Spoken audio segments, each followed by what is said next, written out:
प्रधानमंत्री जी ने जो जिम्मेदारी दी है उसको पूरी ईमानदारी से, पूरी मेहनत से, पूरी निष्ठा से निभाने के संकल्प के साथ यहाँ आया हूँ।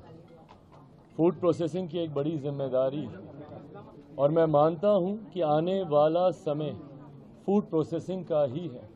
ये एक ऐसा विभाग है, ये एक ऐसा क्षेत्र है जिसको अभी पूरी तरीके से बनिस्बत बाकी देशों के एक्सप्लोर नहीं किया गया है।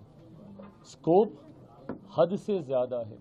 अगर आप दुनिया भर में फूड प्रोसेसिंग का अगर आप इन्वॉल्वमेंट देखेंगे, उसके बनिस्बत भारत में लगभग 2 से 3% भी इसका इन्वॉल्वमेंट नहीं है।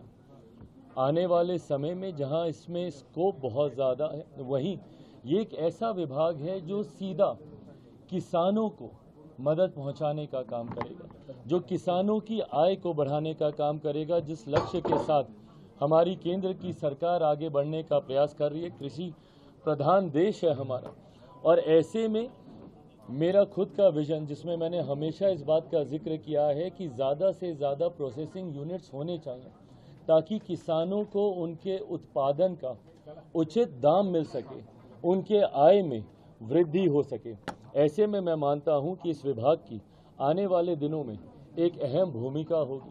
कल प्रधानमंत्री जी से भी अनौपचारिक मुलाकात में जब बातचीत हो रही थी, उनके द्वारा भी यही मार्गदर्शन मुझे दिया गया कि इस विभाग को आने वाले दिनों में हम लोगों को नई ऊंचाइयों तक लेकर जाना है। आप विदेशों में देखेंगे जिस तरीके से दूसरे देशों में प्रोसेसिंग यूनिट्स के माध्यम से ही अधिकांश कार्य हो रहे हैं, ऐसे में हम लोग प्रोसेसिंग में अभी भी उस हद तक आगे नहीं बढ़ पाए।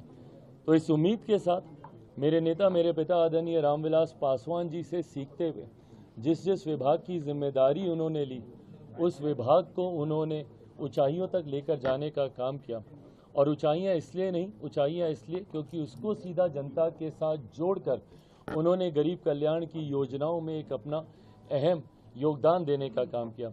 उन्हीं से सीखते हुए, उन्हीं की सोच को आगे बढ़ाते हुए और प्रधानमंत्री जी के संकल्प को, विकसित देश के संकल्प को पूरा करने में इस विभाग की एक अहम भूमिका मैं देखता हूं। सोच के साथ हम लोग आगे बढ़ें।